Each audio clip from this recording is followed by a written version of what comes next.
Chester hadn't moved to Idaho. He'd hung out with Chester since high school and knew that his parents were both dead. The text was a lie. Chester was gone. Mr. Gin and his son, Fox, were gone. So was Carla. Carla, his ex-wife, who'd been in and out of Denny's life for a decade, who'd loved and hated him in equal measure. They'd gotten her, too. Denny had taken Bart under the bay 3 hours earlier to visit Carla's apartment in Berkeley. The police were already there with squad cars and an ambulance outside the building. Suicide, they told him. Her roommate had found her in the rose-colored water of the bathtub. Carla had cut her wrists in 2 deep vertical slashes and bled out. Another lie. Carla hadn't killed herself, not like that. As long as he'd known her, she'd been scared sick of the sight of blood.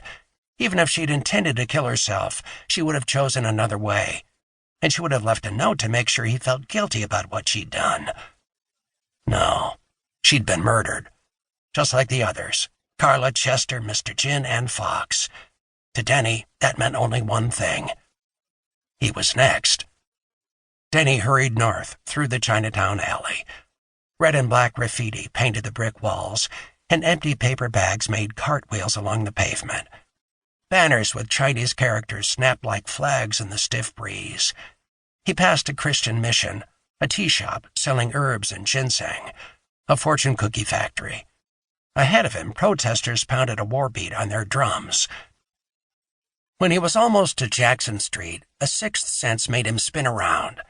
He backed into a doorway out of the neon glow and watched the kitchen door of Mr. Gin's restaurant. Something was wrong. Something had changed in the seconds since he'd walked away. Then he realized the homeless man with the copper mug had vanished. He'd disappeared after Denny left. There were no coincidences now. Denny was being watched. His enemy had eyes everywhere. He waited for a gap among the pedestrians, then burst from the alley and ran. He weaved uphill, dodging past fruit markets and dim sum restaurants. He veered across Jackson, drawing horns from the cars jammed up at the intersection. At the corner, he stopped and looked over his shoulder. The faces of the people on the sidewalk glowed red under paper lanterns hung over the street. He watched for someone breaking from the crowd in pursuit, but he saw no one. He turned and quickly walked away, head down. 2 blocks later, he turned again, and then again. He kept going until he found another alley where the neighborhood was quiet and deserted. He made a second phone call. "It's Denny," he said. "Denny, what's up? Are you okay?" "They're all dead, you bastard. He killed them, even Carla, and now he's coming after me." There was a long pause on the line. "Slow down. What are you talking about? Who's dead?" "Everyone, all of them," Denny replied. "Except me. I'm the last one. You think he's going to let me walk away?" "Where are you right now?" "Chinatown." "I'll come get you." "You?" Denny said. "No, I don't think so. You got me into this." "Look, find a place to hide, and I'll be there in half an hour." Denny didn't reply. The only noise on the street was the raspy whistle of his own breathing. He stood next to a second-hand clothing shop and peered around the corner at the empty block. A streetlight illuminated the sidewalk close to him, but the opposite side was dark. Then a tiny flame came and went in the shadows, and the wind carried the smell of a cigarette across the asphalt. He wasn't alone. They'd already found him again. Denny stared at the phone in his hand. "Are you tracking me?" "What?" "You gave me this phone. Did you tell him where to find me?" "Denny, don't be crazy. I can protect you." "This was a trap all along, wasn't it?"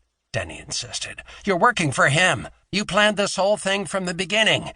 "No, stop. Listen to me." Denny threw the phone sharply to the ground, where it smashed into pieces. He sprinted toward the far end of the alley. When he got to the next street, he shot a glance over his shoulder. In the same place where he'd made his phone call, a lone silhouette watched him from between the buildings. The man made no move to lay chase, as if he knew Denny had no way to escape. Denny ran away, as fast as his pounding heart allowed. He crossed Powell Street and climbed the next block to Mason, where cable car tracks stretched along the pavement.